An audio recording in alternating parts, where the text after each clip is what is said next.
რადიო უცნობი და ტელეკომპანია მაესტრო წარმოგიდგენთ.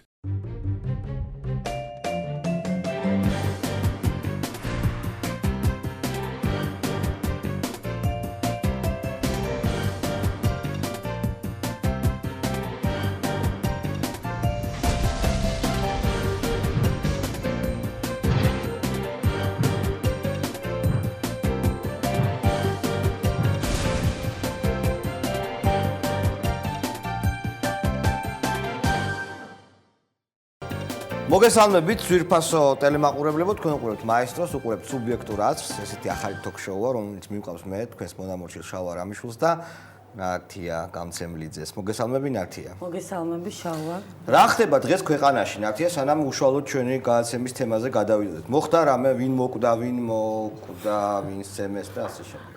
იცით რა არის, კი, საკმაოდ უსიამოვნო იციდეც ქონდა ადგილი, მაგრამ საბედნიეროდ არავინ არ მოკვდა. კი, მაგრამ შალვა, სანამ მე მართლა მინდა გკითხო, უბრალოდ შენი შეფასება მაინტერესებს. ობიექტური პასუხი მაინტერესებს. როგორ მოგვეწონა გუშინდელი ჩვენ? არ მომეწონა, ჩემი თავი არ მომეწონა, იმიტომ რომ არ ვიყავ ისეთი კარგი როგორც შემიძლია რომ ვიყო. შენც მომეწონა ჩემზე მეტად, მაგრამ აი ეს არ მომეწონა შენი ხელს. ნერვიულად რო იქნევ ხელს არ მომეწონა. არაფერი სანერვიულო არ არის, ყველაფერი კარგად მიდის. ჩვენ ვართ ყველაზე კარგ ტელევიზიაში. საქართველოში ყველაზე კარგი ტელევიზიაში ვარ ჩვენ და შენ ხარ ყველაზე კლავ რჩები, ყველაზე ლამაზ ქალ წამყვანად საქართველოში. დიდი მადლობა, ძალიან დიდი. მიგოლი აღარ არის წამყვანი ინგა და ამიტომ გეუბნები მაგასთან. ძალიან დიდი მადლობა, თუმცა გუში რამდენიმე ჩემი კოლეგა გამომეხმაურა და ძალიან ეწყინა შენი ესეთი ძალიან მკაფიო განცხადება, რომ მე ვარ ყველაზე ლამაზი ქართველი ჟურნალისტი და მოდით არა ეხლა ცოტა დღეს ვინ ყავს სტუმარი, მე ვიცი რომ ძალიან საინტერესო ადამიანია. დღეს ყავს სტუმრად ბატონ მამუკა კასისტაძე, სწორედ ახალი მემარჯვენების ერთ-ერთი ლიდერი გამოხატავს თავის სუბიექტურ აზრს, რამდენიმე წუთში გადაცემა სუბიექტურ აზრში. თუმცა შალვა, მე მანამდე მინდა თქვენი და ჩვენი მაყურებლის და პირადად ჩვენი ყურადღება შევაჩერო რამდენიმე ვფიქრობ მნიშვნელოვან მოვლენაზე. მაგალითად, საქართველოს პარლამენტის შენობის პრივატიზება იგეგმება და ხელისუფლების წარმომადგენლებმა დღეს განაცხადეს, რომ კომუნისტებისგან მიტოვებული ყველა შენობა უნდა გასხვისთესო. ვიცი ხო, რომ 2012 წლიდან 2012 წლის საპარლამენტო არჩევნების შემდეგ პარლამენტი გადადის ქუთაისში. შესაბამისად იგეგმება პარლამენტის შენობის. მე მგონი რომ ეს ძალიან მნიშვნელოვანია მისასთვის. საპარლამენტო რესპუბლიკად უნდა გადავკეთდეთ. ყოველ შემთხვევაში პარლამენტის როლი უნდა გაიზარდოს და აი მიჩურთა რაღაც აი ფეხით რო საწოლის ქვეშ რაღაც ისეთ შეჩურთა, რომელიც გეუხერხულება. აი ესე იქცევა მიშა, იმიტომ რომ გაუგებარია მართლა რას აპირებს, უნდა გადავიდეს მაშინ მთავრობაც, უნდა გადავიდეს პრეზიდენტიც, საერთოდ დედაქალაქი რო გადავიტანოთ, მე მაგალითად მომხრე ვარ. წინამდელ შემთხვევაში პარლამენტი თუ იქ გადავა, რას ნიშნავს ეს? მთავრობის წევრები იქ ივლიან, ელჩები იქ ივლიან, თუ როგორ იქნება? ხო და მთავარი ასე ძალიან დიდი ხარჯია, ჩემი. ხო, კი, ხარჯი, იმიტომ რომ მაგალითად ადამიანებს, რომელსაც ქუთაისში არ ექნებათ სახლი, პოლიტიკოსებს, პარლამენტის წევრებს, მთავრობამ უნდა უქირაოს ყველა მათგან. სხვათა შორის მაჭავარიანმა დღეს გააკეთა განცხადება, მან თქვა რომ ის ადამიანები, რომლებიც მუშაობენ პარლამენტშიო, არ არის საუბარი პარლამენტარებს. არა, პარლამენტ მომსახური უამრავი ადამიანი ემსახურება პარლამენტს. თუ ისინი ვერ მოახერხებენ ქუთაისში გადმოსვლას, ანუ საკუთარი ხარჯით ქუთაისში ცხოვრებასო, მაშინ კი ბატონო ზესტაფონის სამტრედრის და ქუთაისის მაცხოვრებლებს დავასაქმებთო. არ ვიცი, რამდენად უხარიათ ეს თბილისელ პარლამენტში მომუშავე პირებს, მაგრამ მიშას ჩვევია ესეთი რადიკალური. საერთოდ მიშას თბილისი არ უყვარს. ეს არის ერთი მიზეზი იმისა, თუ რატო გადადის პარლამენტი. რომელი ქალაქი უყვარს? ბათუმი, ვიცით რომ ისი გოგონაა. მეორე ის არის რომ ფულს იშოვის ამ პრივატიზაციით და მესამე ის რომ მოიშორებს პარლამენტს რა. კი ბატონო, შალვა, ასევე ერთ-ერთი მნიშვნელოვანი თემაა ჩემის აზრით, ადვოკატთა ნაწილმა პროტესტის უკიდურეს ფორმას მიმართეს, მათ დაიწყეს შიმშილობა პარლამენტის შენობის წინ. ისინი მოითხოვენ, რომ ქვეყანაში იყოს თავისუფალი სასამართლო და გამოძიებული იყოს ყველა ის საქმე, რომელიც ეხება ახალგაზრდა ბიჭების მკვლელობას, საუბარია სანდრო გირგლიანის მკვლელობაზე, ბუტარო ბაქიძის მკვლელობაზე, გიორგი გამცემლიძის მკვლელობაზე. ასევე მოითხოვენ სამსახურიდან გათავისუფლდეს მოსამართლე ჩემია. სხვათა შორის საპატრულო პოლიციის თანამშრომლებმა დაარბიეს აქცია, როგორც ერთ-ერთმა ადვოკატმა განაცხადა ჩვენთან საუბარში, თუმცა ისინი აგრძელებენ კვლავ. მე ზოგადად შემილია სკეპტიციზმი გამოხატო შიმშილობის აქციებისადმი. მე ვიჯექი ციხეში იქ შიმშილობას ხშირად მიმართავდნენ პატიმრები, მაგრამ ასევე სკეპტიკურად იყვნენ დანარჩენები განწყობილი ამ ყოველივესადმი, იმიტომ რომ შიმშილობის აქცია როგორ არის? რა არის შიმშილობის აქცია? შენ არ უნდა შეწყვიტო იგი. პრაქტიკულად მიდიხარ სიკვდილზე. ასეთი აქციები. რამდენიმე დღიანია ეს აქცია? ეს უკვე განტვირთვა არის, დიეტა არის. რამდენიმე დღიანი შიმშილობა? 5 დღიანი შიმშილობა, არ ვიცი შენ ქალბატონი ხარ, გოგონებს როცა უნდა დაგდება წონის, 5 დღიანი შიმშილობა გამოწერილია და არ ვიცი ახლა. არასერიოზულია ეს. ჩემი აზრით, დიდი ბოდიში ადვოკატებო, მაგრამ ეს არასერიოზია. ადვოკატთა ნაწილმა გასულ წელს ასევე რამდენიმე დღიანი მჯდომარი აქცია მოაწყო, ეს მაშინ თვითმმართველობის არჩევნებამდე ისინი მოითხოვდნენ საარჩევნო გარემოში შესულიყო რაღაც გარკვეული ცვლილებები, რასაკვირველია მათი მოთხოვნა არ დაკმაყოფილდა.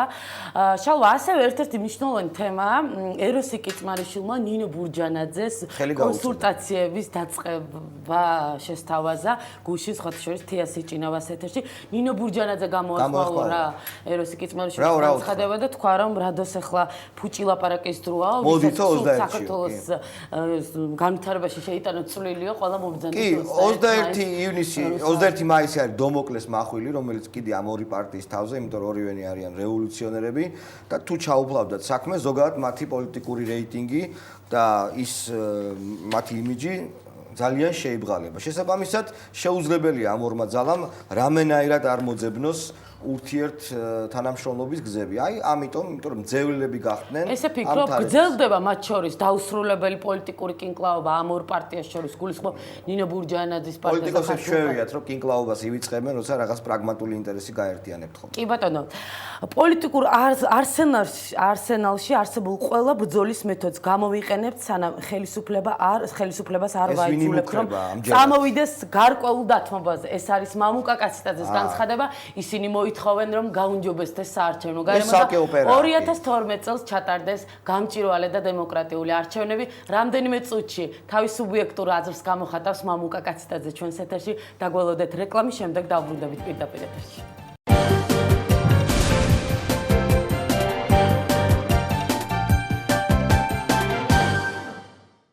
მამუკა კაციტაძე დაიბადა 1966 წლის 9 თებერვალს ქალაქ თბილისში.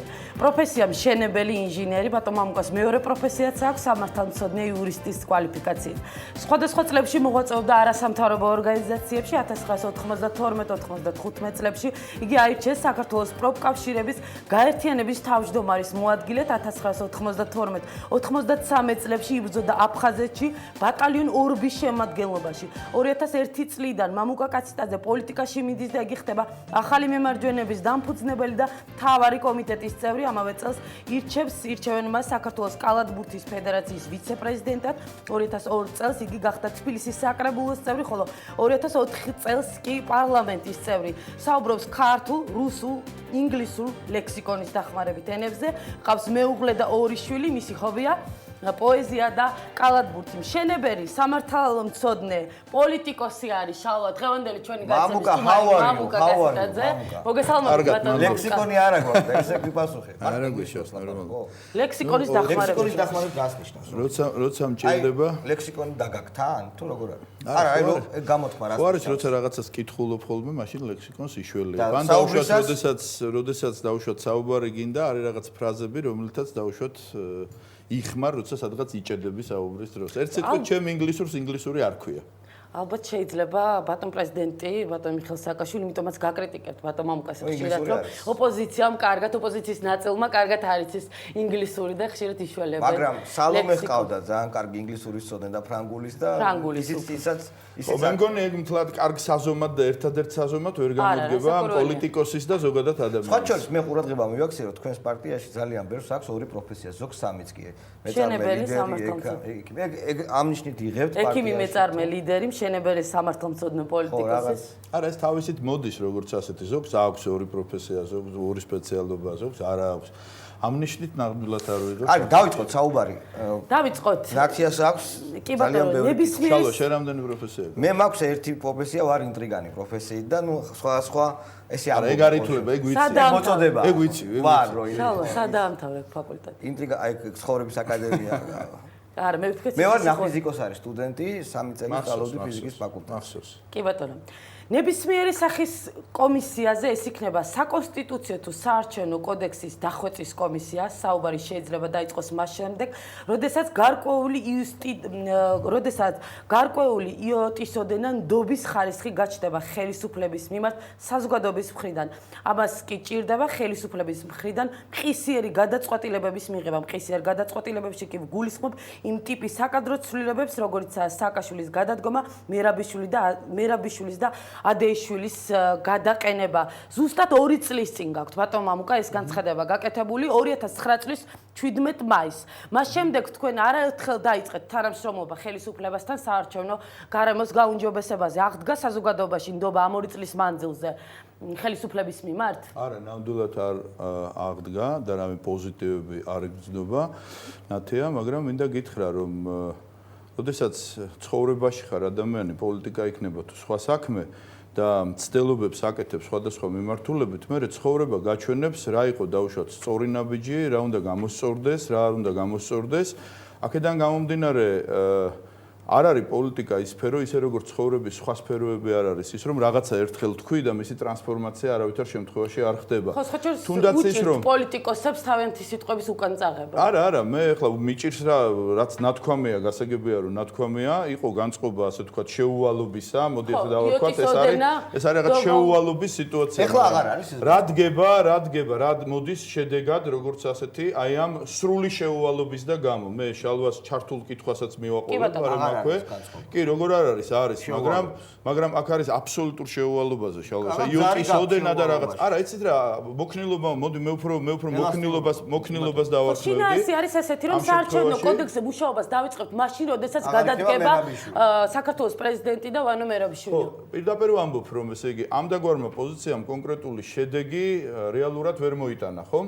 შეიძლება იყო გარკვეულწილად სადემონსტრირებოდ ეს კარგი, მაგრამ თუ კონკრეტულ პოზიციას შედეგი არ ახლავს, ანუ პოლიტიკას თუ არ ახლავს შედეგი, მაშინ შენ რჩები შენთვის, პოლიტიკა მიდის თავისთვის. ანუ რეალურად უშედეგო პოლიტიკა ეს არის ან რაღაც საზოგადოებრივი მოღვაწე უნდა იყოს, მე ჩემი მითქმით და ასე შემდეგ, ბატონო? გააქვს შედეგი რამე? რა შედეგი გაქვს? შალვა, აი ამდენი თვე, 6 თვეა უკვე ბზარი გაჩნდა თქვენ შეუვალ პოზიციაში. აღარ ითხოვთ მიშას და ვანოს გადაყენებას. 6 თვე წვალობთ. არა, მიშას და ვანოს გადაყენებას როგორ არ ვითხოვთ? არა, არ ითხოვთ. ვითხოვთ ხელისუფლების შეცვლას. წინაპირობად, საარჩევნო გასაგებია, წინაპირობად აღარ ითხოვთ. ეგ გითხარი. ელასტიურები ხართ, მოქნილები ხართ. ელასტიური არ მომწონს პოლიტიკოსისთვის სიტყვა. ელასტიური შეიძლება უთხრა ბატუძე მხტომერს ან მხატვრულ ტანმოვარჯიშეს ან რაღაც. ხო, მოქნილი კიდე შეიძლება. დიპლომატია ჟარვიანი. თამაშიათ ბატონო მამუკა, მოდგილი არა, მგონია. კალათბურთელს არის საჭირო, რომ ელასტიური იყოს. ელასტიურს ნაკლებად არ წოდები ხოლმე კალათბურთელს. მოქნილი ხო ხარ? კი, მეტად მოქნილი უნდა იყოს პოლიტიკოსი მეტად უფრო კონკრეტულ მოქნილი ხარ, სიტუაციაში. ვიდრე იყავი მაშინ 6 თვე ამ მოქნილ რეჟიმში გაატარეთ. რა შედეგი? კონკრეტული შედეგი ხო? აი შემიძლია გითხრა რომ ფანტასტიკური შეკითხვა არის სწორედ აი ამ ფონზე და დღევანდელობის ფონზე. ერთი რამ არის ჩემთვის აი კაფეოთ ჩამოყალიბებული, რომ იმ ტიპის ქვეყნებში თავისი ზომით, მასშტაბურობით, ეკონომიკური შესაძლებლობებით, რაღაც ესეთი ახალგაზრდა დემოკრატიით, სახელმწიფოებრობის ახალგაზრდობით და ასე შემდეგ, ხო, მარტო საქართველოს არ არის, მაგრამ როგორიც არის საქართველოს. აუცილებელია რომ შედეგის დადგომისთვის ორი განწყობა ემთხვეოდეს ერთმანეთს. ეს არის აუცილებელი. ანუ ვიცი და ეს არის ქვეყნის შიდა საზოგადოების განწყობა, ანუ ქართული საზოგადოების განწყობა და ქვეყნის გარე საზოგადოების განწყობა, რომლისთვისაც აბსოლუტურად არ არის სულ ერთი რა ხდება საქართველოში. შეიცვალა გარე საზოგადოების განწყობა, ხო? მაპატიე. შეიძლება საქართველო არ იყოს ერთადერთი ამ თვალსაზრისით, სხვა მსგავსი ტიპის ქვეყნებიც იყოს, ან საქართველოს გააჩნდეს განსაკუთრებული მახასიათებელი პირობითად თქვა გეოპოლიტიკიდან გამომდინარე. გარე განწყობა შეიცვალა საქართველოს მიმართ. მე ვფიქრობ, ვიცი ამტკიცებ ამას, რომ გარე განწყობა შეიცვალა. კონკრეტული მაგალითები. ნათია, ხო, მაგრამ მაღალი რანგის წარმომადგენლების მხრიდან შეთანხმდებით ერთმანეთში დაამთავრებთ, არა, მე უბრალოდ ერთგვარად ვამყარებ შენს კითხვას. ნათია და შალვა, შემიძლია გითხრა, რომ ეს განცხადება როდესაც იყო გაკეთებული, ეს 2009 წელი, ხო? კი ბატონო, 2009 წლის 17 მაისი, ზუსტად 2 წლის წინ ბატონო. კი ბატონო. ანუ ეს არის გაგანია აქციები, რომ იტყვიან რა, ის აქციებია რაღაც 80 და მე რაღაც მდენე დღეა, როგორც ასეთი თუ ან 60 რაღაცა, რაც მიდიოდა ეგრეთ წოდებული საკნების აქცია. აი იმ მუხტის მიუხედავად, სტადიონი არ არის ჯერ, ამას მერე მოყვა სტადიონი. სტადიონამდე იყო 9 აპრილი, 9 აპრილის შემდგომი სიტუაცია. ნახევარი ძალიან ბევრია რა. მეათედიც კი არ იყო ქართული ოპოზიციისადმი დადებითი და საქართველოს ხელისუფლებისადმი უარყოფითი დამოკიდებულება საერთაშორისო საზოგადოების მხრიდან. ამ დროს 99 წლის 17 მაისსაც მომხდარ, ისა 2009 წლის 17 მაისსაც მომხდარია უკვე 8 აგვისტო, რომელიც ერთგვარი წყალგამყოფი იყო საერთაშორისო საზოგადოების მხრიდან საქართველოსთვის და დღესაც ეს ყველაფერი მომხდარია. უბრალოდ მაინტერესებს. პირდაპირ გეტყვი რა. როგორ ზომავ? შორს არ წავალ რა. ისეთი მკაფიო, როგორიც უკანასკნელი ერთი თვე ნახევრის განმავლობაში. ისეთი ჰიპერაქტიული, ანუ ერთჯერადი არ ყოფილა ეს განცხადება, როგორიც დღეს არის საერთაშორისო საზოგადოება, კერძოდ სააკაშვილთან და მის ხელისუფლებასთან მიმართებაში და განსაკუთრებით იმ პროცესთან მიმართებაში, რომელთანაც ახლა ვასოცირდები მე, ანუ მხედველობაში მაქვს ახალი მემარჯვენეების ჩართულობა. კი ბატონო, რომელი კონკრეტული განცხადება, კონკრეტული ჩინოს. კონკრეტულ მაგალითს გეტყვი. პირველი, ჰილარი კლინტონის განცხადება, სადაც ის ამბობს, რომ ხელისუფლების გადაცემა უნდა მოხდეს 2000-2013 წლებში არჩევნების გზით. ერთი. მეორე, აპატურაის აქაური ვიზიტი, მასთან შეხვედრა და ნატოს მინისტერიალზე ზოგადი განცხადება იმისა, რომ ეს მოლაპარაკებები არის მხარდაჭერილი, ეს მოლაპარაკებები უნდა დამთავრდეს აუცილებლად შეთანხმებით და ეს შედეგი უნდა იყოს აუცილებლად გამაუმჯობესებელი საარჩევნო გარემოსი. მესამე, ევროპარლამენტის ასამბლეა, რომლის დასკვნით დოკუმენტში ზუსტად სიტყვასიტყვით იგივე ჩაიწერა, რაც ნატოს ასე ვთქვათ მინისტერიალზე გაკეთდა. ქალბატონი კეიდენაუს აქაური ვიზიტი და მისი პირდაპირი განცხადება, რომ კრიტიკული ოპოზიციური მასა დიახაც არის რვიანში და რომ რვიანის ამდაგვარი მოქმედებები არის პოზიტიური იმისათვის, რომ მოხდეს ცვლილებები საარჩევნო გარემოსთან დაკავშირებით. ბარემ ამოუწურავ. ლამის ყოველდღიური განცხადება საქართველოში აკრედიტირებული ელჩების მიერ, პირადად მე მქონდა ორჯერ შეხვედრა გაეროს წარმომადგენლობაში, სადაც ყველა ელჩი იყო აბსოლუტურად, ну ისეთი მსხვილი ქვეყნების, მაგრამ შედარებით ნაკლები ზომის ქვეყნების ელჩების განცხადება და სულ რაღაც 3 დღის წინ ახალი მემარჯვენეების ოფისში მქონდა კიდევ დამატებით ბოლო განცხადების შემდგომ, ეს იყო 13 მაისს თუ არ ვცდები, არ მოდის დათმობები. ბატონო მამკარ, ვიანის წარმატების სამ კომპონენტზეც საუბრობთ. ერთ-ერთი არის სწორედ საერთაშორისო საზოგადოების მხარდაჭერა, მაგრამ ამავდროულად არის შემდეგი ორი არის საზოგადოების მხარდაჭერა და რვიანის ერთსულოვნება. საზოგადოება გიჭერთ მხარს, ბატონო მამუკა და რვიანი ერთსულოვანია. ისეთ რატომ გეკითხები, თუ შეიძლება რვიანის ერთსულოვნებით დავიწყოთ, მაინტერესებს მართლა რვიანი ერთსულოვანია, მაშინ როდესაც ამ გაერთიანებაში არის შესული ის პოლიტიკური პარტია, რომელსაც თქვენ მიხეილ სააკაშვილის სატელიტ პოლიტიკურ პარტიად მოიაზრებთ და პირადად თქვენ თქვით, რომ ქრისტიან-დემოკრატიული პარტია არის ვანო მერაბიშვილის მიერ შექმნილი პოლიტიკური პარტია. ეს გულისხმობს თუ არა თქვენს ერთობას და ერთსულოვნებას? ასუხობთ. ამაზე სხვათა შორის ჩვენ პერმანენტულად ვაკეთებთ განცხადებებს, მაგრამ საზოგადოებაში და განსაკუთრებით ჟურნალისტებში არ ვიცი რატომ, მაგრამ პერიოდულად ხდება ამ თემის ერთგვარად მიჩუმათება. რას გულისხმობ? რვიანი არ არის პოლიტიკური ბლოკი.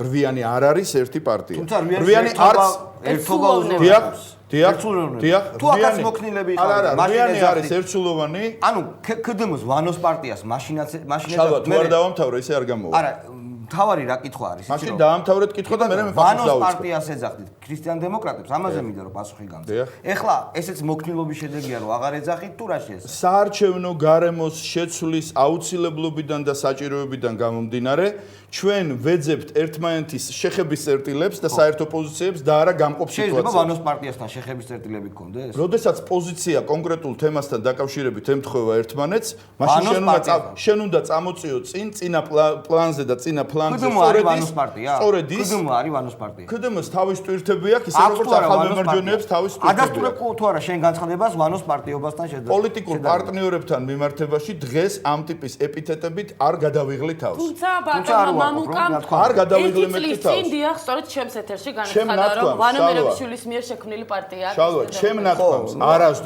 არასდროს მე არ გადავალ აბსოლუტურად. ანუ გამოდის რა? ახსნი იმას. მამუკა, გამოდის რომ თქვენ თანამშრომლობთ, თქვენ გაქვთ იმედი, ერთობის კუთხით გაქვთ იმედი, პირადად შენ კაციტაძეს, მამუკას აქვს იმედი ვანო მერაბიშვილის პარტიის. პასუხობ ისევ კონკრეტულად. მე წეგან გითხარით საკუთარ პოზიციაზე 17 მაისით თარიღდებოდა, რომ არსებობს გარკვეული მოქნილობა და არსებობს კონკრეტული მოცემულობა. მე ვფიქრობ, რომ ეს მოქნილობა და კონკრეტული მოცემულობის აღქმა და ადაპტირება ახალ პოლიტიკურ გარემოსთან, ეს არ არის მახასიათებელი მხოლოდ ჩემი ან ახალი მემარჯვენეების. ეს მახასიათებელი აქვს ყველა პოლიტიკოს და პოლიტიკურ პარტიას. მათ შორის ქრისტიან დემოკრატიას. აქ განსაკუთრებული შემთხვევაა. აქ არის განსაკუთრებული შემთხვევა, იმიტომ რომ შენ გაქვს ერთობის იმედი და ამავე დროს აცხადებ რომ ვანო მერაბიშვილის მაბატე შალვა არა პოლიტიკურ კი და შენ გაქვს ერთ-ერთი კომპონენტია სწორედ რომ ვანო მერაბიშვილის ანუ იგივე მიხეილ სააკაშვილის პარტია წამოყვება და არ შეასრულებს ტროას ცხენის როლს. პასუხობ კონკრეტულად რომ ზედმეტი სენტიმენტები რუიანში ერთმანეთის მიმართ არ გვაქვს. რუიანი არ არის შექმნილი სიყვარულიდან გამომდინარე. რუიანი შექმნილია მაპატიანათია, რუიანი შექმნილია საჭიროებიდან გამომდინარე და საერთო ინტერესიდან გამომდინარე. თუ ჩემი და თქვენი ინტერესი ხვალ ერთმანეთს დაემთხვევა რაღაც სტრატეგიულ ნაწილში, მაპატია შენი და ქდმ-ს? არა, პირობითად არა, პირობითად არა. კი ბატონო, ჩემი და ანუ შენი და ვანო მერაბიშვილის. თუ მისი პარტია. კიდევ ერთხელ პასუხი. არა, მოდი ახლა ეგრე. ყველაფრის გადაფასება ხდება მეთქი. გადაფასე ეგა?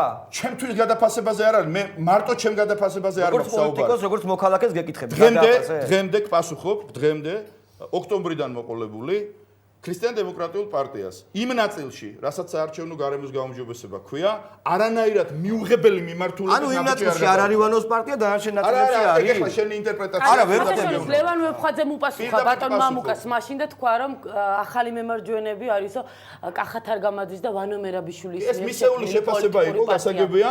კიდევ ერთხელ გეუბნებით, რომ არა ამ ტიპის შეფასებები, რომ არა მკვეთრი განსხვავებულობები, რომ არა განსხვავებული განვლილი გზა, რომ არა განსხვავებული ელექტორატი და თუ გნებავთ იდეოლოგია, მაშინ ჩვენ ვიქნებოდით ერთ პოლიტიკურ ბლოკში. არ ვართ ერთ პოლიტიკურ ბლოკში. არა, მამუკა, აქ განსხვავებებზე არ არის ლაპარაკი. შენ იდეოლოგიურ განსხვავებებს, შენ პირდაპირ დაასდე ბრალი შენს პარტნიორს ამ მოლაპარაკებებში, რომ ის არის ტროას ცხენის შემოგდებული პარტია. დღეს მაშინ და ამავე დროს ეხლა მეუბნები რომ მაშინ რას თქვიო იმას რომ მე არ გადავთქვაო და ვერ გავიგე ხალხმაც ვერ გაიგო რა ხდება ხალხის გასაგონად ხალხ გავაგები შენ გასაგონად და ხალხის გასაგონად შემიძლია ვთქვა ერთი რაღაც რომ ოპოზიციური რუიანი არ არის ერთი პოლიტიკური ბლოკი, ჩვენ გვაქვს ძალიან ბევრი განსხვავებები, მათ შორის პოლიტიკურ წარსულთან დაკავშირებითაც არც ერთ შემთხვევაში მოლაპარაკების პროცესში ერთ სუბიექტი. არა პოლიტიკური სუბიექტი. ინდივიდუალურად არ შეხვდებით. მაგრამ ენდობით ხო ერთმანეთს, არა? მოლაპარაკების თემასთან დაკავშირებით ჩვენ ენდობი ვანო მერაბიშვილს. არა, ეგ არის შენი ინტერპრეტაცია. კიდე გეუბნები რომ ამ მოლაპარაკების პროცესში იმ თემასთან დაკავშირებით არანაკლებ აინტერესებს ქრისტიან დემოკრატ შედეგი ვიდრე აინტერესებს ახალ მემარჯვენეებს. პარტიის წარმომადგენელი აუცილებლად იქნება უახლოეს მომავალში ჩვენი გაცემის სტუმარი და შევეცდებით რომ ჩემსა და თქვენ შორის განსხვავება ეს არის რომ თქვენ ბრძანდებით ჟურნალისტები და კონკრეტულად რაღაც ნუ ხა ჩაკირკიტება დაჭერა რაღაც მე ვარ პოლიტიკოსი რომელსაც უნდა დააყენოს კონკრეტული შედეგი შესაბამისად მოლაპარაკების პროცესში განსხვავებები ვანოსთან კი არა ხელისუფლებასთან ვზივარ მოლაპარაკებაზე. რას ქვია ვანოსთან ვარ მოლაპარაკებაზე. ხელისუფლებასთან რო ზიხარ, შიგნით ყავს კიდე ვანო. ჩალო, მე მგონი უნდა ამოწუროთ ეს თემა, იმიტომ რომ ჩვენ ერთმანეთს კიდეც ვაბალანსებთ. კიდეც ვაკონტროლებთ. და საერთო პოზიციები. როგორ აკონტროლებთ მაშინ სხვა პარტიებს მითხარება? როგორ? რანაირად? პოზიციებით, ჩვენი საერთო პოზიციებით. მოლაპარაკებთ რას ნიშნავს? არაფერი ვაჯერებთ ამ სიტუაციას. წინასწარ ლაპარაკობთ. რა თქმა უნდა ლაპარაკობთ. და გაქვთ განსაკუთრებული კონტროლის სურვილი ქრისტიან დემოკრატია. არა, განსაკუთრებული არა. ბატონო, იმიტომ რომ ჩვენ ამ რვიანის ერთობაში არის პარტიები, რომელთან ერთადაც ბლოკში ყოფილი ვარ, არის პარტია, რომელთან ერთადაც ბლოკში არ ყოფილი ვარ. სხვადასხვა მომენტებში. ამოვწუროთ ეს. კიდევ ერთხელ გეუბნებით, რომ მე ვარ პოლიტიკოსი და მე მინდა შედეგი. ხო, რომ ამოვწურო ბოლო ფრაზა უნდა ვთქვა. ბოლო ფრაზა, ვათქმევით, თუ ამოვწუროთ, ამოვწურეთ. ბოლო სიტყვა ვათქმევით. კიდევ გეუბნებით, რომ ოპოზიციური რვიანისთვის უაღრესად მნიშვნელოვანია შედეგის მიღწევა. შედეგის მიღწევის საქმეში, ვინც დაეხმარება კონკრეტულად ახალ მემარჯვენეებს, ვისი პოზიციაც იქნება თანხვედრილი, მე შემიძლია მასთან ერთად მოლაპარაკების მაგიდასთან ვიждდე და ამის ნათელი გამოხატულება ის არის, რომ ქრისტიან-დემოკრატთან კი არა, არამედ ხელისუფლებასთან ზივარ ქრისტიან მოლაპარაკების დემოკრატთან სხვა ამპლუაში ზიხარ და ხელისუფლებასთან სხვა. მაგრამ მოლაპარაკების პროცესშია ის ხელისუფლება ჩართული. ბატონ მამუკა, შედეგს ყველა არსებული პოლიტიკაში არსებულ არსენალში, პოლიტიკურ არსენალში არსებულ ყველა ბრძოლის მეთოდს გამოვიყენებთო. გექნებათ საზოგადოების მხარდაჭერა, ბატონ მამუკა. დღეს თქვენ გააქვთ საზოგადოების მხარდაჭერა. ნათია, სხვა შორის წეგან ამ კითხვას მისვამდით და შემდეგ შალვამ ეს რაღაც ქრისტიან დემოკრატიულ, ასე ვთქვათ, ჩემეულ სუსტ წერტილს ჩაავლოთ. თავისი აზრით, რა თქმა უნდა. ჩემი კითხვა განაგრძო შალვა. პასუხობ, კი ბატონო. სამბერკეტზე ვსაუბრობდი მე ერთ-ერთ თქვენ ამონარიჩში, სადაც საუბარი იყო საერთაშორისო მხარდაჭერაზე, რვიანის ერთობაზე და ქართული საზოგადოების მხარდაჭერაზე. რვიანის ერთობასთან დაკავშირებით მე მგონი გაგეცით პასუხი, დღემდე ჩვენ მოვედით პრინციპში უპრობლემოდ იმ საკითხთან დაკავშირებით, რასაც საერთო პოზიცია ხდება გარემოსთან დაკავშირებით. რაც შეეხება ქართული საზოგადოების მხარდაჭერას.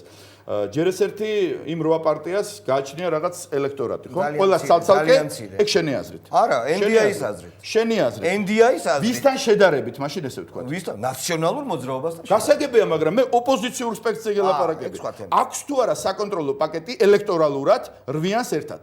პასუხობ. კი. ოპოზიციურ სპექტრზე თუ. გასაგებია. ეხლა NDI-ის კვლევას რაც შეეხება, ორი სიტყვით გეტყვით რა. სხვა შორის მე ამ თემაზე საუბარი მქონდა შენთან რადიო პალიტრაში.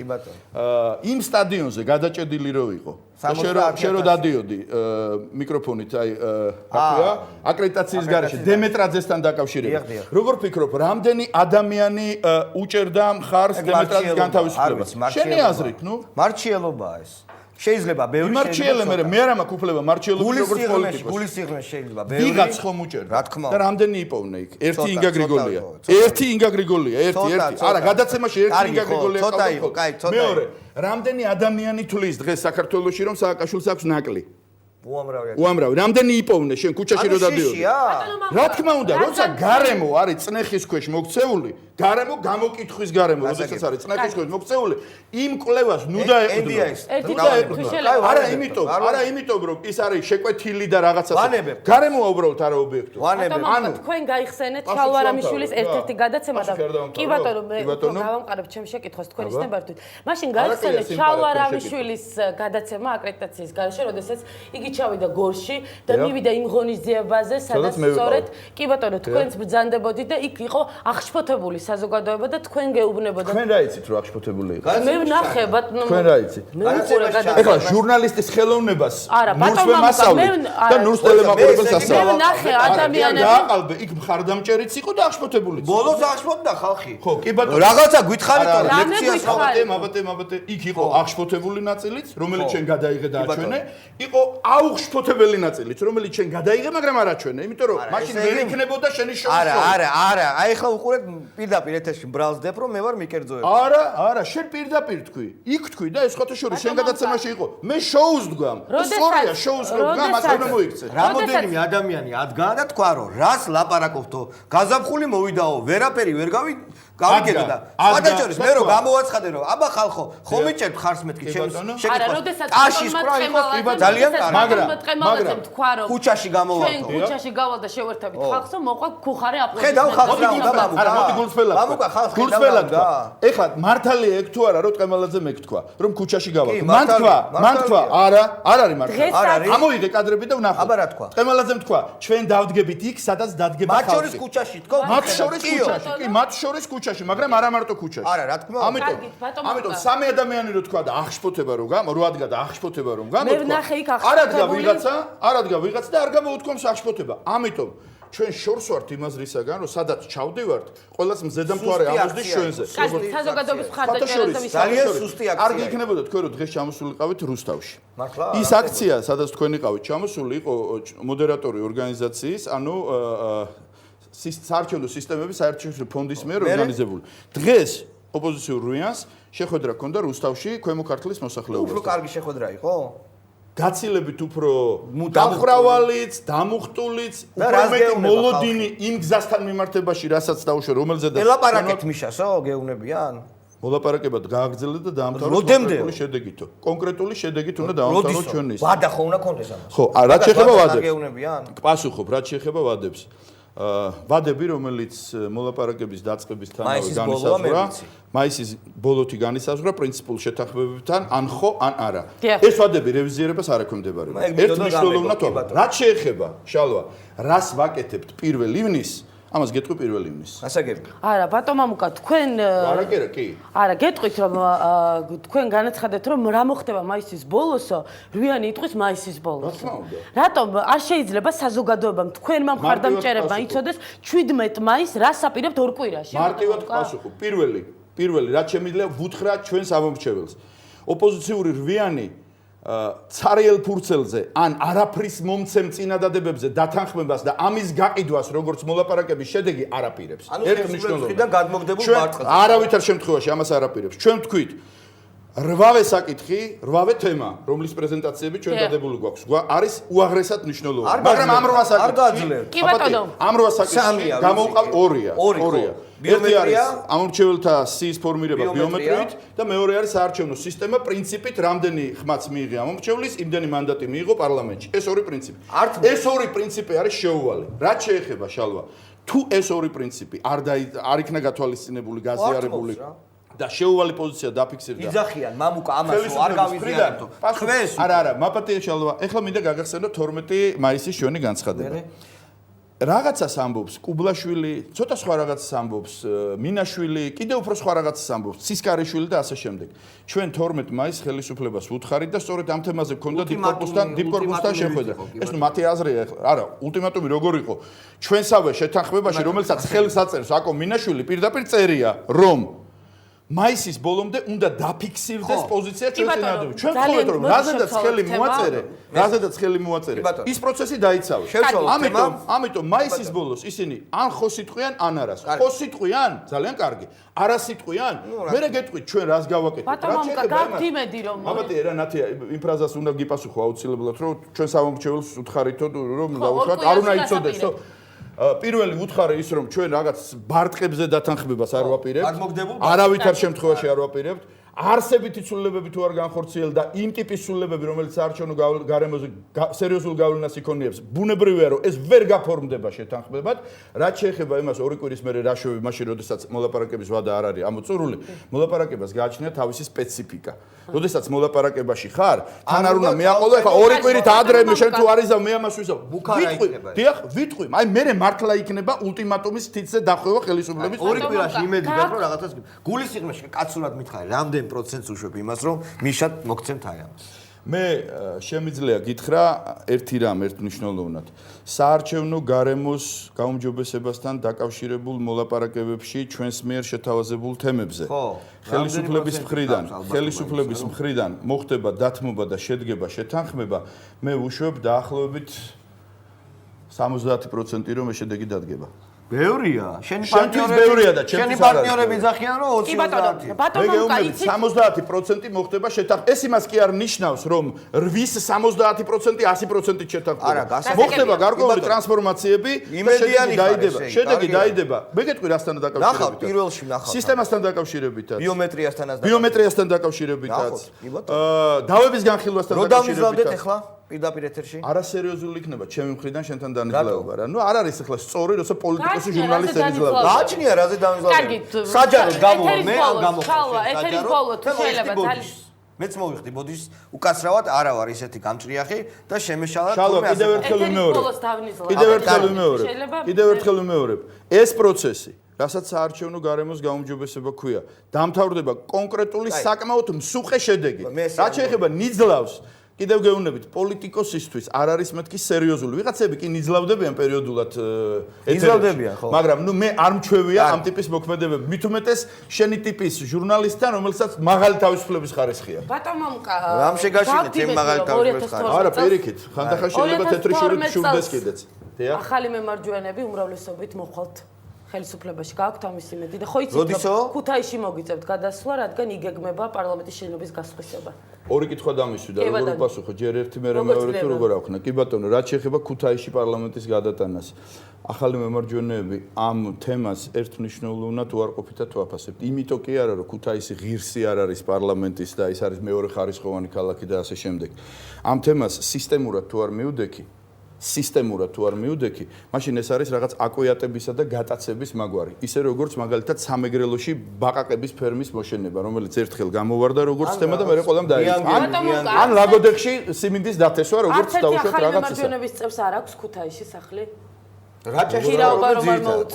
ქუთაისში როგორც წესი, საკმაოდ ძლიერი რაიონული და საქალაქო ორგანიზაცია ყავს. ანუ ეხლა მემარჯვენეების წევრებზე როცა არის ლაპარაკი, მემარჯვენეების წევრი არის ლიდერიც და არის ადგილობრივი მერი იყო თქვენ. დიახ, 2002 წელს ჩვენ პირდაპირ არჩევნებით მოვიგეთ არა მხოლოდ ქუთაისის, გორის მერიც მოვიგეთ. ხო, მაგრამ მე ქუთაისის როგორ არის? ჯერ ესეთი, მაგრამ ეგრა პრობლემაა. დაუშვათ ქუთაისში თუ სისტემურად გადაწყდა რომ პოლიტიკური ცენტრი თუ გადადის ქუთაისში რეალურად პარლამენტი უნდა გადავიდეს. რა თქმა უნდა გადავიდეს მთავრობა და დედაქალაქი რო გადავიტანოთ ხიანად რა პრობლემაა? მიმაჩნია მაინც რომ არ არის სწორი ვახტანგ გორგასლის გაკეთებული მიხეილ სააკაშვილმა არ უნდა შეცვალოს რა. ჩემი აზრით ესე ვფიქრობ. ქუთაისელებს სხვა შორის აქვთ პრეტენზია რომ დედაქალაქი თუ არისო, მამაქალაქი ჩვენ ვარ და აი და იყოს მე მამაქალაქი და იყოს პოლიტიკური ქალაქი. ოღონდ ეს უნდა იყოს სისტემური. აპატიო, დამამთავრებინა პირველ კითხვაზე, ესე სისტემური ცვლილება თუ იქნება, ამას შეიძლება გაგებით მოეკიდოს ადამიანი, სისტემურადვე წარმოიდგინო ქუთაისში გადატანილი პოლიტიკური ცენტრი, თავის მთავრობით და მთელი უწყებებით და სხვა შორის მედია საშუალებებსაც მოუწევთ. გინდა არ გინდა, ჩვენ გაგვიჭირდება, ფული არ აქვს. მაგრამ ფულზე ჩვენ ფულზე ცალკე ვილაპარაკებთ. კი ბატონო, ქართული ხალხის ხარდაჭერას და ვისაუბრეთ მაგ თემას ჩვენ გადაგვაწყვეტინებთ, როგორ თქვენ უნდა მოიძიოთ ეს საშუალება რაღაც თემები. რაც შეეხება თქვენ მე ვილაპარაკებ. კი ბატონო, მე რაც შეეხება უმრავლესობით მოსვლას, პირდაპირ პასუხობ ნათია. საქართველოში დღეს და ეჭვმეპარება 2012 წელს არ იარსებებს ერთი პარტია, რომელიც ერთმნიშვნელოვნად მოვა უმრავლესობით ხელისუფლებაში. აქ უნდა მოხდეს საკუთარ ამომრჩეველზე, საკუთარ პოლიტიკურ სეგმენტზე აქცენტის გაკეთება და უნდა შეიქმნას საქართველოს პარლამენტში პოლიტიკური ბალანსი. პოლიტიკური ბალანსი, როდესაც უერთმანეთოდ ერთმანეთის ანგარიშის გაწევის გარეშე ვერ წარიმართება ისე უკონტროლოთ პოლიტიკური პროცესები, როგორც იმართება უკანასკნელი 7 წლის განმავლობაში, ან როგორც იმართებოდა მოქალაქეთა კავშირის აი რაღაც პირველ ეტაპზე. კოალიციაზე მიუნიშნებთ. კი ბატონო, შეიძლება იყოს ბევრის კოალიცია, შეიძლება იყოს ორის კოალიცია. რაღაც ესეთი. ბატონო მამუკა, აქვს თუ არა საზოგადოების მხარდაჭერა ახალ მემარჯვენეებს? გარკვეულწილად აქვს. იმდენი აღარ, რამდენიც ქონდა, ხო? ხო, შედარებით უფრო მცირე გვაქვს, როგორც მაგალითად ქონდა. განაპირობა ბატონო მამუკა რეიტინგის იქნებ ბევრი რამ არის, ნათია. ჩაგეკითხები. ბევრი რამ არის. შეცდომა რო დაუშვით, ჩემი აზრით, შეცდომა დაუშვით. აი ძალიან მნიშვნელოვანი შეცდომა დაუშვით. პარლამენტში ვარ შეხვედით, 5 თქვენი წევრი შედიოდა პარლამენტში, დახიეთ მანდატები. ერთ-ერთი მე ვიყავი. ხო, იმან ეგ იყო შეცდომა, შეიძლება პირდაპირ გითხრათ. ხო, შალვა, იცი რა არის? სხვა ომში ბრძენია, ნათქვამია და არა, მაბატე რა, ურემი რო გადაბრუნდება, მე ყველაფერი შეიძლება. შენ რო გახსენ, შენ რო შეგეხედა, და ალბათ გახსოვს. იმ ნაბიჯის გადადგმის დროს როგორი იყო არა მხოლოდ იქ მყოფი საზოგადოება პარლამენტის შენობის წინ. ეს მოხდა, შალვა, 13 ივნის 2008 წლის. ემოციური იყო თუ პრაგმატული ნაბიჯი? ეს იყო სწორი პოლიტიკური, ემოციური თუ პრაგმატული. სწორი პოლიტიკური გათვლა ერთი აუცილებელი ნიუანსის გათვალისწინებით, რომ ეს უნდა ყოფილიყო საყოველთაო პროტესტი. ვერ მოხდა. ჩვენ გავიღეთ გაცილებით უფრო მეტი, ვინმე დანარჩენმა სხვა, მაგრამ ვერ მოხდა. აღმოჩნდა რომ აი ამ გაუთვლელობამ ნეგატიურად იმუშავა. თუმცა მინდა გითხრა, აი წეგან რეიტინგებზე რო საუბრობდით. ყველაზე მაღალი რეიტინგი ახალ მემარჯვენეებს. არ ვთვლი რევოლუციამდელ პერიოდს, იმიტომ რომ 2002 წლის ადგილობრივ არჩევნებში საქართველოს მასშტაბით, რაღაც სასწაული გავაკეთეთ ელემენტარულად, აი მაშინ იყო ზუსტად ქუთაისის მერის მოგება და გორის მერის მოგება. რევოლუციის შემდეგ ახალ მემარჯვენეებს ყველაზე მაღალი რეიტინგი, ეს იყო 16%. არ ვაჭარბებ, პირდაპირ გეუბნებით. 16% დაუფიქსირდა 2008 წლის ივლისში, ანუ მანდატების დახევიდან ერთ თვეში. რომელიც ვერანაირად ვერ გამოიხატა. ერთ თვეში გამოიხატა არა, რომელსაც შემდეგ მოყვა აგვისტოს ომი და მოყვა ძალიან ბევრი. ჩვენ მნიშვნელოვანი რაღაცა. ბატონ მამუკა, რევოლუცია ახსენეთ თქვენ და მე მინდა მოკლედ შევეხოთ ამ თემასაც, სწორედ რევოლუციისთვის ემზადება რიგი პოლიტიკური პარტიის წარმომადგენლები. ახალი მემარჯვენეების პოზიცია ცნობილია ამ საკითხზე. თქვენ ბრძანეთ, რომ ჩვენ არ შეუერთდებით ამ ტიპის მოძრაობებს და მეტიც ხელშეუშლითო, ბრძანეთ სწორედ ერთ-ერთ გადაცემაში ჩვენს ეთერში. რას აპირებთ 30 მაისის შემდეგ ჩვენთვის ცნობილი არ არის, მაგრამ რასაკვირველი არის ერთ-ერთი მთავარი კითხვა, როგორ აპირებთ ხელი შეუშალოთ ნინო ბურჯანაძის გადაწყვეტილებას ან თუნდაც ახალი მემარჯვენე უკაცრავად ქართული პარტიის სტრატეგიას. ძალიან საინტერესოა ბატონ მამუკა, მაგრამ ამავდროულად მინდა კითხოთ, იცით რა, თუ მართლაც მოხდება რევოლუცია. ძალიან ცოტა დრო მაქვს და დარჩენილი და ამიტომ მინდა რომ ორ კითხვაზე ერთად მიპასუხო. თუ მოხდა მართლაც რევოლუცია და თუ გაიმარჯვა იმ ხალხმა, რომელიც შეიკრიბება უახლოეს მომავალში. რომელიც წინააღმდეგადაც ილაშქრებს. გამზირზე. კი ბატონო. ბატონ მამუკა, სხვა შორის დავით გამყრელიძე საუბრობდა ვარდების რევოლუციის შემდეგ, რომ ძალიან საზოგადოების დიდი ნაწილი გვაკრიტიკებდა სწორედ იმის გამო, რომ არ შეუერთით რევოლუციურ ტალღას 2003 წელსო. როგორი პოზიცია ექნება ახალ მემარჯვენეებს? შეიძლება მიპასუხო ორივე კითხვაზე გიპასუხო. პირველი, რევოლუციისადმი ახალი მემარჯვენეების დამოკიდებულება არ გახლავთ ახალი და არ შექმნილა ერთი თვის წინ ან თუნდაც ერთი წლის წინ.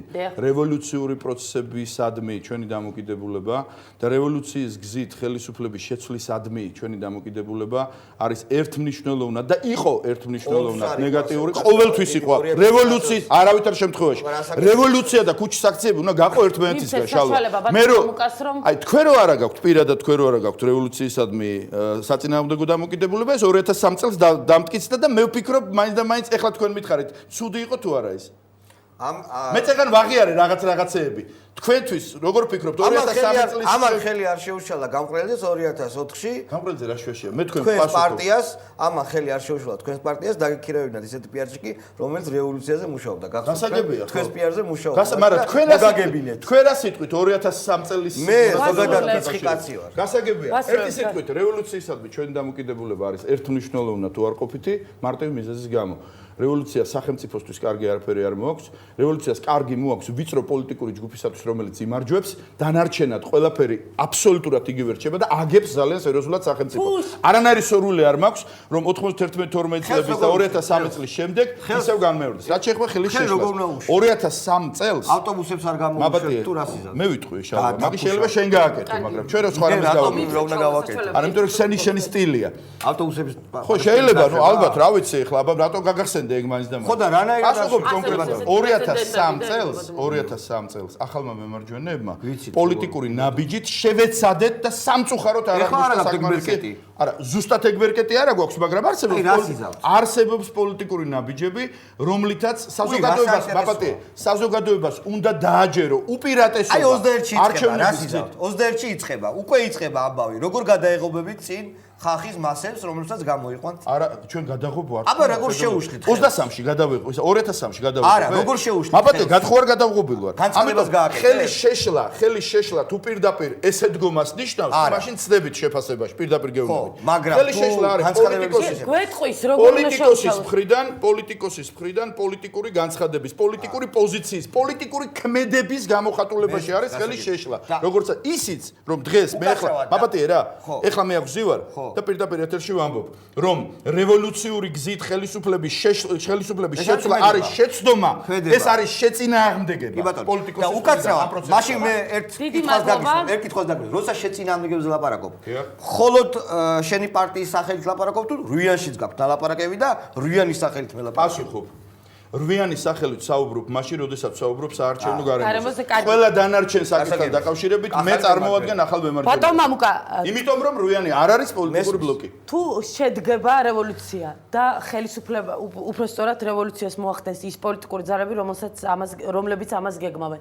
თქვენ იქნებით კვლავ ამ ადამიანების ოპოზიციაში და გააკრიტიკებთ მათ ლევან გაჩეჩილაძეს, ნინო ბურჯანაძეს და პასუხობთ მარტივად. უპირველეს ყოვლისა, ვისურვებდი რომ ამ ქვეყანაში არ მოხდეს რევოლუცია. მეორე, ვისურვებდი რომ უპირველეს ყოვლისა ხელისუფლებამ არ გადადგას ამ მიმართულებით დაუშვებელი საბედისწერო ნაბიჯი, იმიტომ რომ უდიდესი პასუხისმგებლობა არის ხელისუფლებაზე. თუმცა ეს ოპოზიციას არ ანთავისუფლებს პასუხისმგებლობისგან. მაგრამ თუ მაინც ჩვენი მცდელობის, ქმედების, განცხადების, რა ვიცი, ყველაფრის მიუხედავად ეს მაინც მოხდა, რასაც პირადად მე შალვა უყურებ სკეპტიკურად რვიანის შედეგებს და მეც უყურებ რაღაცებს სკეპტიკურად. თუ მაინც ეს მოხდა, ნათია ახალ მემარჯვენეებს არ გაგვიკვირდება პოლიტიკურ ოპოზიციაში ყოფნა. ძალიან დიდი მადლობა ბატონ მამუკა რომ მიიღეთ. მე ვემშვიდობები ტელემაყურებელს, მადლობას გეუბნებით იმისთვის რომ ერთ-ერთ პირველ გადაცემაში მე მომიწვიეთ და მე რატომღაც დამრჩა შტაბ-ჭდილება რომ დღეს უფრო საინტერესო გადაცემა იყო ვიდრე გუშინ. და გისურვებთ რომ ხვალ უფრო უკეთეს ყოფილიყო. იმიტომ რომ შენ რა თქმა უნდა გაცილებით უფრო საინტერესო რესპონდენტი ხარ ვიდრე ზოზარ სულბა. არ ამგონია მარტო ამის ბრალი იყოს. მეც გემშვიდობები ძვირფასო ტელემაყურებელს ძალიან კარგია რომ სიჭისთან მიდის ხელისუფლება ჩვენთანაც იმედია მოვა. უახლოეს მომავალში ხელისუფლებაც იქნება ჩვენი გადაცემის სტუმარი, მე ვაძლევ პირობას ჩვენს მაყურებელს, იმიტომ რომ ხელისუფლების წარმომადგენლები გვაძლევენ პირობას რომ იქნებიან ჩვენი გადაცემის სტუმრები. გემშვიდობებით ხვალამდე ბედნიერად.